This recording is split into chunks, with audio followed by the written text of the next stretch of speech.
So today we are going to discuss about structure of sulfur dioxide. अब sulphur dioxide का structure जब हम देखते हैं we see इसका कुछ एंगुलर टाइप का स्ट्रक्चर होता है जहाँ पे सल्फर जो है ये दो टाइप्स के बॉन्ड्स बनाता है ऑक्सीजन के साथ.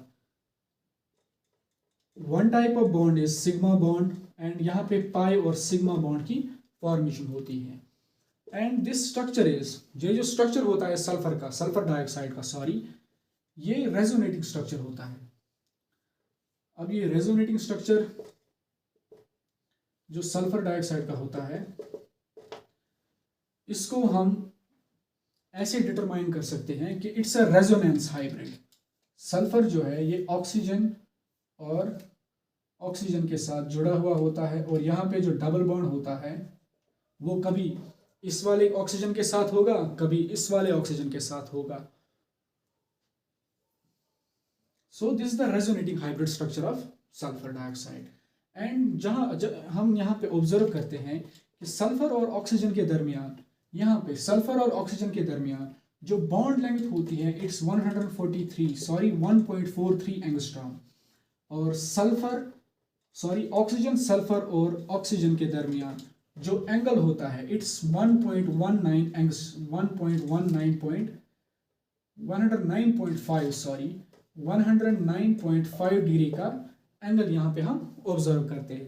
But there are some books कुछ बुक्स यहाँ पे 119.5 डिग्री का एंगल भी हमें बताती है. So it's up to you which type of angle you would like to choose. But mostly यहाँ पे 119.5 डिग्री का एंगल हम ज़्यादा कंसिडर करते हैं.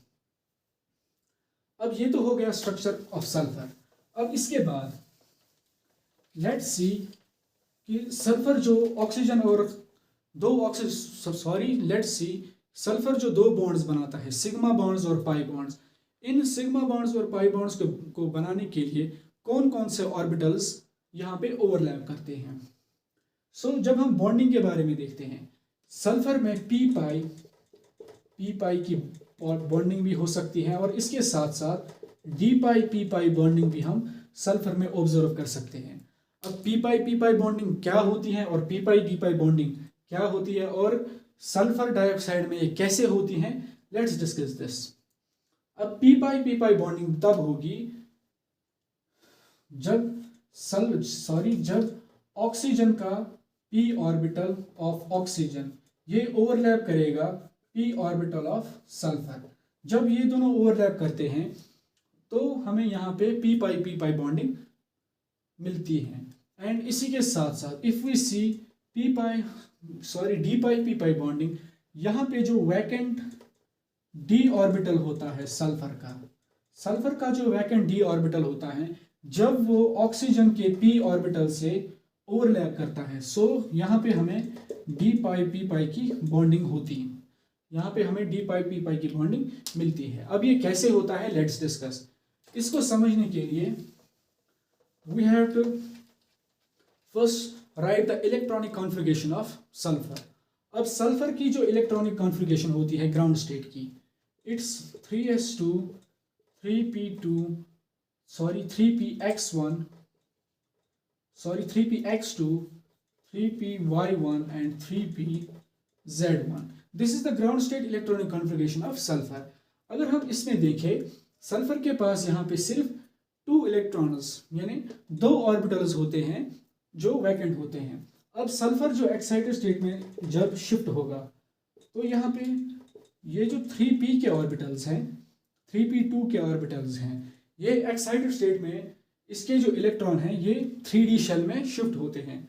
फॉर एग्जांपल 3p1 यहाँ पे एक इलेक्ट्रॉन जो है ये 3d में जंप करेगा. It's like 3p1 3px1 3py1 3pz1 and 3d1. And we all know कि d ऑर्बिटल जो है ये 1 to 10 इलेक्ट्रॉन्स को अकोमोडेट कर सकता है. सो इन दिस सिनेरियो जब सल्फर एक्साइटेड स्टेट में जाता है सो वी सी हमारे पास यहाँ पे 4 अनपेयर्ड इलेक्ट्रॉन यानी 4 अनपेयर्ड इलेक्ट्रॉन्स हम यहाँ पे देखते हैं. अब इन 4 अनपेयर्ड इलेक्ट्रॉन्स में बॉन्डिंग कैसे होती है, लेट्स डिस्कस दिस।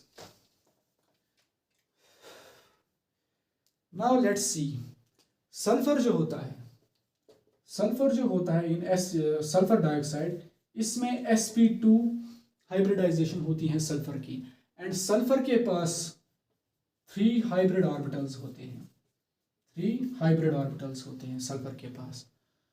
अब यहाँ पे क्या होता है,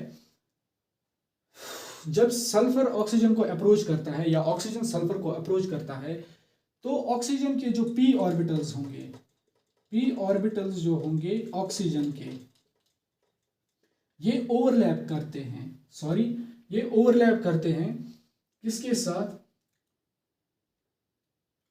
सल्फर के ऑर्बिटल्स के साथ, यानी sp सल्फर के जो sp2 के ऑर्बिटल्स हैं ये उनके साथ ओवरलैप करते हैं।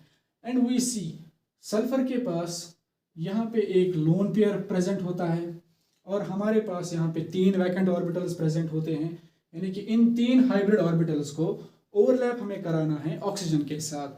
जब हम इनको ओवरलैप कराएंगे तभी हमें सिग्मा और पाई बॉन्ड्स की फॉर्मेशन यहाँ पे होगी। अब इन 3 ऑर्बिटल्स को जब हम देखते हैं, ये जो 2 ऑर्बिटल्स जो होते हैं सल्फर के, 2 हाइब्रिड ऑर्बिटल्स जो होते हैं सल्फर के 2 हाइब्रिड ऑर्बिटल्स, ये ओवरलैप करते हैं, overlap with p orbitals of oxygen. जब ये ऑक्सीजन के p ऑर्बिटल्स के साथ ओवरलैप करेंगे, यानी ऑक्सीजन, तो यहाँ पे वी सी,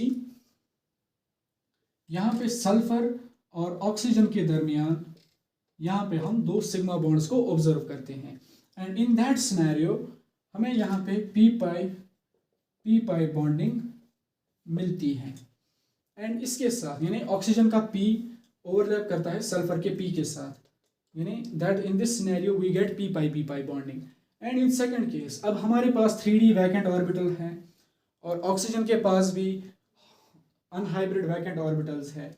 अब ये जो 3d वैकेंट ऑर्बिटल होगा सल्फर का, this 3d vacant orbital of sulphur, ये ओवरलैप करता है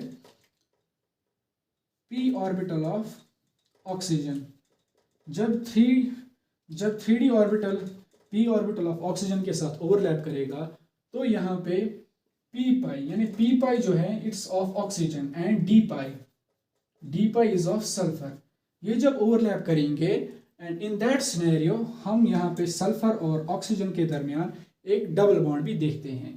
इन जनरल केस जब हम सल्फर ऑक्सीजन और ऑक्सीजन को देखते हैं, ऑक्सीजन और सल्फर के दरमियान p पाई बॉन्डिंग होती है और सल्फर और ऑक्सीजन के दरमियान p पाई की बॉन्डिंग होती है। So this was all about the structure of sulfur as well as the bonding